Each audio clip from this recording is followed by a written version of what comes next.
Ол 1981 жылы болған оқиға еді. Ол кезде мен Лениншіл жас газетінде жұмыс істейтінмін. Ақпанның аязды күндерінің бірінде терезе сыртындағы қыстың қышаңқы аязына қарап қойып, редакцияға келген оқырман хаттарына шолу жасауға кіріскенім бар.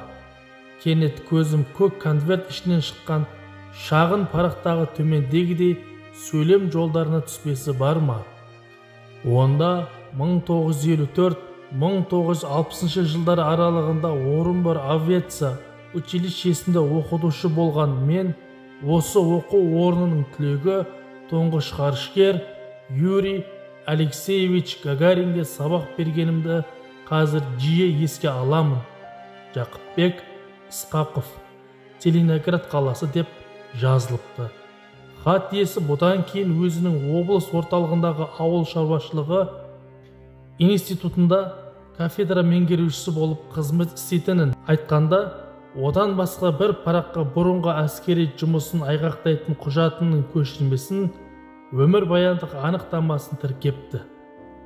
Хаттағы Юрий Алексеевич Гагаринге сабақ бергенімді қазір жиі еске аламын деген сөйлем маған сол сәтте, сол мезетте бойыма тоқ жүгіртіп өткенде әсер етті десем артық болмас. Міндетті түрде барып жолығу қажет деген шешім қабылдаттыруға негіз қалғандай болды да тұрды. Мәселенің мән жайына қаныққан редакторым Сейдахмет Бердіқұлов идеяға шоқ үрлегендей одан әрі жанып түскенін қайтерсіз. Одан аэропортқа келейін, самолетке мінейін, Целиноград қаласына Айт-Шу Көкшолақ деп жол тартайын. Міне, самолет салонындамын. Маңдайшадағы бір жанып, бір өшкен неон шамдарға самарқау көз тастаған менің көңілім мүлде басқа жақта. Оңаша адамға ой серік дегендей алдағы жүздесер адамым қандай жан? Іздеп барғаныма қарай ол кісі орнынан табыла ма, жоқ па? Әңгімені неден бастап, немен аяқтау керек деген сауалдарға жауап іздеп, іштей сонымен алысып келемін. Бірінің артынан бірі келген сондай ойдың жетегімен хат иесін бір уақ көз алдыма келемін. Сөйтсем де, онымен іштей сырласқандай боламын. Редакцияға жолдаған өмірбаяндық мәліметке қарағанда, болашақ кейіпкеріміз өмірдің ыстық суығын бір кісідей көрген жан сияқты. Олай дейтінім, Целиноград облысының Қорғалжын ауданындағы Тайтөбе ауылында туып өскен ол, 1940 жылға дейін сондағы бастауыш мектепте мұғалім болыпты. Содан соң Қызыл армия қатарына әскери борышын өтеуге шақырылып, Ұлы Отан соғысының басынан аяғына дейін қатысқан. Хат мазмұнынан бұдан кейін аңғарғанымыз әскери қызметте қалып қойғандығы, алдымен Мәскеудегі, одан кейін Орта Азиядағы Түркістан әскери округіне қарасты Ташкент, Ашхабад, Кушка қалаларында орналасқан әскери бөлімдерде саяси жұмыста болып, 1951 жылы Ленинградтағы Калинин атындағы жоғары әскери педагогикалық академияға оқуға жіберілген. Оны бітіріп шыққан соң Орынбордағы авиация училищесіне оқытушы болып келген. Болашақ кейіпкеріміз жайындағы білетін деректеріміз әзірше осы. Былай қарағанда қолымыздағы бұл конверт біздегі өшпес даңқ клубына Ұлы Отан соғысы ардагерлерінен келіп жататын жүздеген естеліктердің бірі ғана. Хат иесінің әу бастағы мақсаты соғыс жылдарындағы өз өмірінің кейбір сәттерін бүгінгі ұрпаққа айтып жеткізу болған сияқты. Автор соны қағаз бетіне түсіріп отырып, кейінгі қызметін біздің жолға шығуымызға себепші болған жоғарыдағы сөйлеммен түйгенде қойған. Қызықты, керекті тақырыпты аңғармаған-ау шамасы, әйтпесе оны неге жазбаған? Міне, жол сапар барысындағы туған осындай ойларға ерік беріп келе жатқанымда, салондағы динамиктен жолаушы азаматтар, самолет, Целиноград аэропортына қонуға бет алды. Сыртта температура 28 градус аяз деген сөздер естілді. Түн өтіп, таңды атты. Облыс орталығындағы ауыл шаруашылығы институтының оқу корпусы біз екінші қабаттағы кең де жарық бөлме ішінде отырмыз. Сыртта ақпан айындағы қыстың соңғы демі шыңылтыр аяз шыңылтады. Әңгімені сіздің Орынбордағы авиация училищесінде қызмет атқарған жылдарыңыздан бастасақ. Алғашқы таныстық, білістіктен кейінгі арнайы қалған үнсіздіктен соң мен Жақыпбек ағайға нақ осылай деп сұрақ қойдым. Оған дейінгі жағдайда сөз етпей-ақ қоямыз ғой шамасы деді бұл сұраққа сәл-пәл дағдарып қалған кейіпкеріміз. Сөйтті де, оны мен сіздерге жолдаған хатымда баяндаған едім-ау, деп есіне әлденені түсіргендей жинақлана отырды. Ол кісі сөйлеп отыр, сөз желісінен бейтаныс оқиғалар елес бергендей, соның бірі Орынбордағы ұшқыштар даярлайтын авиация училищесіне қатысты жай дер едік. Бұл оқу орнының даңқын кім білмейді дейсіз, бәрімізді жақсы білеміз. Білетініміз кезінде одан Валерий Чкалов, Михаил Громов, Андрей Юмашев, Талғат Бегелдинов, Сергей Луганский сияқты мұзбалақтар қанаттанып шықты емес пе? Ал Ұлы Отан соғысы жылдарында Орынбор авиация училищесінің даңқы аспанға шырқады десе де болады. Өйткені одан әр жылдары тәлім тәрбие алып шыққан ұшқыштардың ішінен 134 адам Кеңес одағының батыры деген құрметті атаққа ие болды. Содан соң бұл білім ордасы 50-ші жылдардың басында тұңғыш ғарышкер Юрий Гагаринге есік ашты. Ол кезде біздің қарсы алдымызда отырған мынау аға буын өкілі Жақыпбек ағай 32 жаста еді. Оның мұнда оқытушы болып келгеніне 3 жылдай уақыт болған. Енді сол жерден болашақ ғарышкерді менің алғаш рет қалай көргенімді айтайын, деді де жоғарыдағы әңгімеден кейін сәл-пәл үзіліс жасаған Жақыпбек ағай.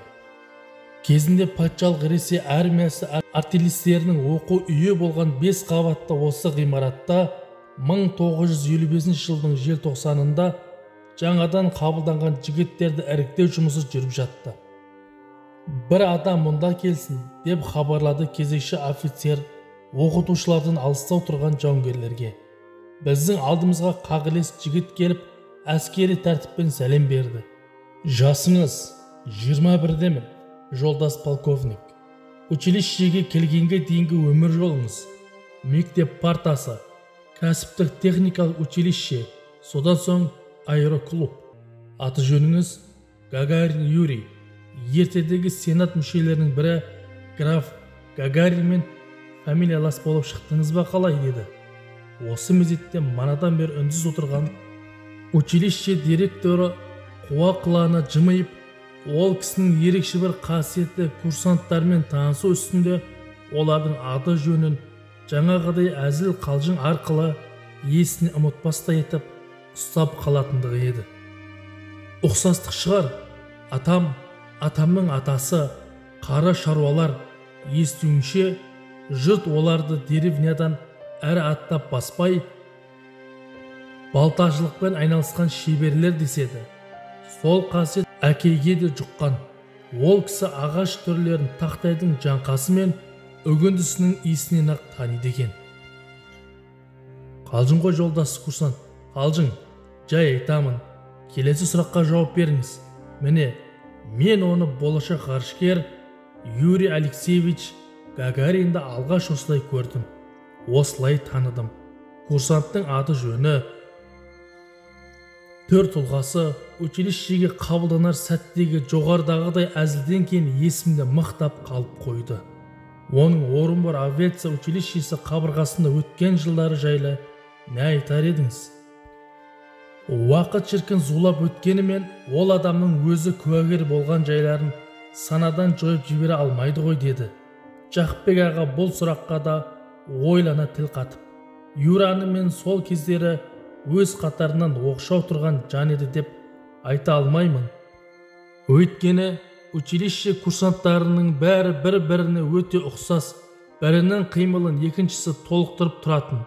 Бәрі де әуеге көтерілуді, ұшуды, көміс қанат лайнерді тезірек тізгіндеуді армандайтын. Көк зеңгір аспанды ерекше сүйетін. Бір сөзбен айтқанда, энтузиазм дегеніміз оларға ортақ болатын. Дегенмен, мына бір жайлар есімде. Оның түріне қарасаң, әлжуаздау ғана боз бала сияқты еді. Алайда бойындағы күш-қуаты, төзімділігі әріптестерінен асып түсетін. Әскери қызмет пен авиациялық оқу Гагаринге аса қиын соққан жоқ. Гимнастерка мен шинелді өте таза ұстайтын.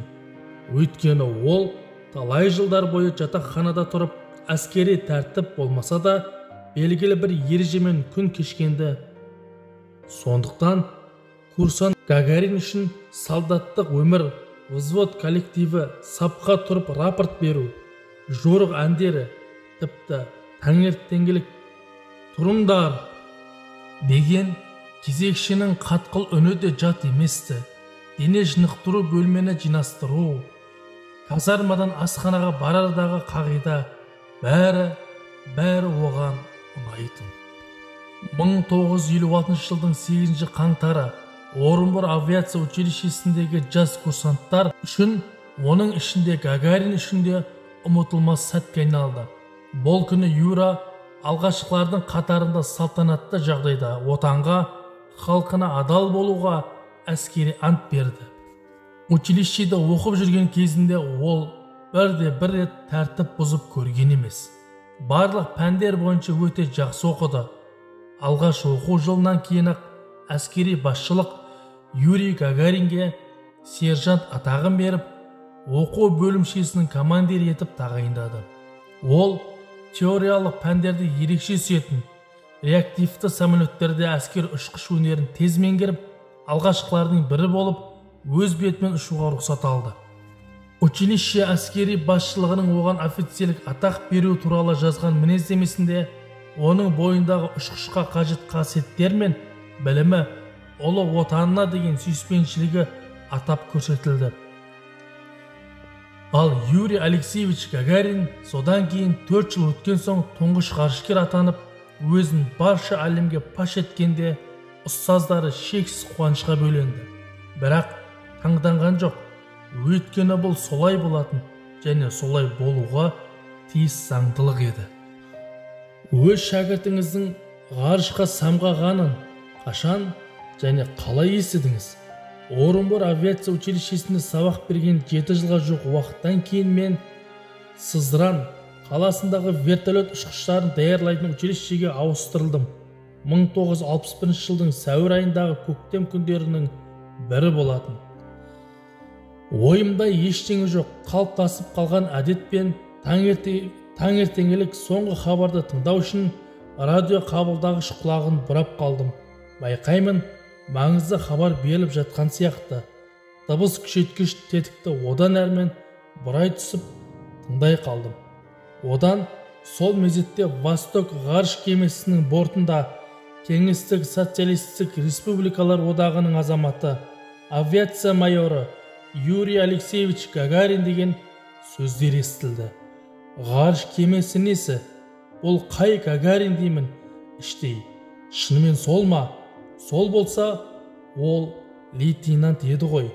Таңертеңгілік жаңалықтардың соңын ала тыңдағаныма өкінген мен енді оның екінші рет берілетін уақытын асыға күттім. Тура 2 сағат өткен соң қабырғадағы қара қобди тағы да саңқалдай жөнелді. Сонда ғана барып бәрін түсінгендей болдым. Көңілге ұялаған күдіктен ештеңе қалған жоқ. Неге дейсіз ғой? Ғарыш кемесі деп хабарлаған сөз қазір біздің қай-қайсымызға болсын етене таныс ұғым. Ғарыш кемелері де, ондағы адам ғарышкерлердің эфирдегі қысқаша өмір баянында аталып өткен. 1955-58 жылдары Орынбор авиация училищесінде оқыған өзіміздің бір кездегі Юра болып шықты. Майор атағын ол ұшу сапарының алдында ғана алған екен. Айтылар әңгіме айтылып болған сияқты. Біз бір сәтке үнсіз қалдық. Жақыпбек ағай маған барлай қарады да өз жұмысына кірісіп кеткендей болды. Алдымен әлде бір қағаздарды зер сала қарап шығып, содан соң телефонға қол созды.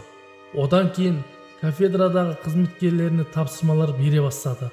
Осылайша жұмысқа қалай кірісіп кеткенін өзі де байқамай қалды.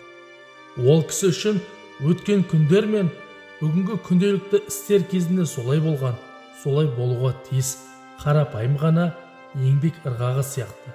Өйткені аға ұрпақ өкілі бәріне салқын қандылықпен, салиқалықпен қарайтындай тіршілік, өмір ағыны дегеніміз осы болар сірә. Тағы да аэропорт, тағы да самолет іші. Алматыға қайтып келемін. Бұлай алып қарағанда әу бастағы алып ұшқан көңіл енді орныққан сияқты. Өйткені іздеген адамымды таптым, онымен жолықтым, әңгімелестім. Бірақ ой шіркін аяқталмайды екен. Енді міне, мені басқа бір нәрсе мазалайтын сияқты. Ол мынау еді.